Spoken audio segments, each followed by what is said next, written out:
আরে এই গেটটা খোলো। মানে আমার জমির উপরে একটা কনস্ট্রাকশন হচ্ছে, তার জন্য কেউ আপত্তি করে, সেই জন্য। কিন্তু নদীর চড়ে তো। নদীর চর না, ওটা আমার 13 শতক জমি, 14 বছর আগে কেনা, কনভার্ট করা আছে, বিএলআর পারমিশন আছে, পঞ্চায়েত পারমিশন আছে।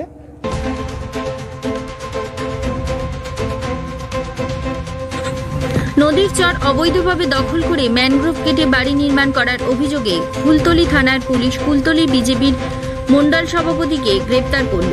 পুলিশ সূত্রে জানা গিয়েছে, কুলতলি বিজেপির মণ্ডল সভাপতি তাপস বাগানি অবৈধভাবে নদীর চরে ম্যানগ্রোভ কেটে বাড়ি তৈরি করেছিল। সেই অভিযোগ পাওয়ার পর গতকাল কুলতলি থানার পুলিশ গিয়ে অভিযুক্ত ব্যক্তিকে গ্রেপ্তার করে। আজকের বিজেপির মণ্ডল সভাপতির কীর্তিকলাপ ফাঁস হয়ে গেল। আজকের যারা বিজেপি ক্ষমতায় আসার পরে যারা তৃণমূল কংগ্রেসের নামে চোরের বদনাম দেয়, এর দ্বারাই প্রমাণিত হয় যে আজকের বিজেপির মণ্ডল সভাপতি তিনি নিজে নদীর চরের অবৈধভাবে গাছপালা কেটে যেভাবে নির্মাণ করছিল, আজকে সেই জায়গা থেকে দাঁড়িয়ে আমরা স্থানীয় প্রশাসনকে জানাতে তারা অলরেডি সেই দোষী ব্যক্তিকে আজকে তারা অ্যাসেস্ট করেছে। কুলতলি থানার বন দপ্তর ও গ্রাম জালাবেরিয়া 2 নম্বর গ্রাম পঞ্চায়েতের প্রধান স্বপন সর্দার লিখিত অভিযোগ দায়ের করে। অভিযোগের ভিত্তিতে পুলিশ তদন্তে নেমে তপন বাগানিকে গ্রেপ্তার করে। নেতার বিরুদ্ধে সরকারি সম্পত্তি দখল, ম্যানগ্রোভ কাটা সহ একাধিক মামলা রুজু করেছে পুলিশ। ধৃতকে বারুইপুর মহকুমা আদালতে পেশ করা হবে। ধৃতকে নিজেদের হেফাজতের চেয়ে আবেদন জানিয়েছে কুলতলি থানার পুলিশ। বিজেপি নেতা গ্রেপ্তার ঘিরে শুরু হয়েছে রাজনৈতিক চাপানোত্তর, বিজেপির পক্ষ থেকে অভিযোগ।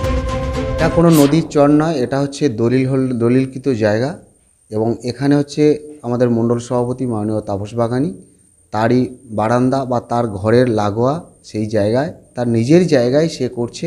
এখানে ইরিগেশন থেকে লোক এসেছিলো, তারা দেখে গেছে না এখানে কোনো অসুবিধে নেই এবং পরবর্তী সময়ে ফরেস্টের শোনা যাচ্ছে ফরেস্টের আপত্তি আছে, গাছ কেটেছে, কিন্তু এখানে কোনো গাছ কাটা হয়নি।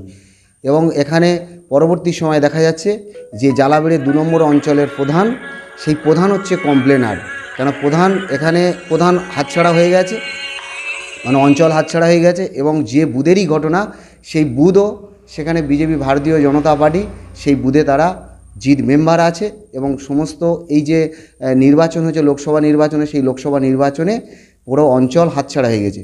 এটা তৃণমূল কংগ্রেস তাদের যে আর্জি করে, তাদের যে নক্কারজনক ঘটনা যে রাজ্য সরকারের, সেইটার মুভমেন্ট ঘোরানোর জন্য আজকের অহেতুকভাবে আমাদের মণ্ডল সভাপতিকে এই মিথ্যেভাবে এইভাবে থানাকে নিয়ে গিয়ে তাকে কেস দেওয়া হচ্ছে। কিন্তু এখানে যদি সে অবৈধ কোনো নির্মাণ করে, তাহলে সেই অবৈধ নির্মাণ করার ক্ষেত্রে সেখানে তাহলে আইনি ব্যবস্থা আছে, সেখানে বসাবসি হোক। তাহলে এখানে প্রধান, সেখানে কমপ্লেনার হচ্ছে প্রধান, কিন্তু সেই জায়গার যিনি মালিক, সেই জায়গার মালিক যিনি জায়গা বিক্রি করেছেন এখানে তাপস বাগানি, যার জায়গা তার ঘরের লাগোয়া, সে সেখানে নির্মাণ করছে। সেখানে একটাও কোনো ম্যানগ্রোভ কোনো কিছু কাটা হয়নি। এখানে মানে পরিষ্কারভাবে রাজনৈতিক উদ্দেশ্য তাদের চরিতার্থ করার জন্য কিন্তু এই জায়গায় এরা মানে বিরোধীদের গলা চেপে ধরার জন্য এই প্রক্রিয়া নিয়েছে।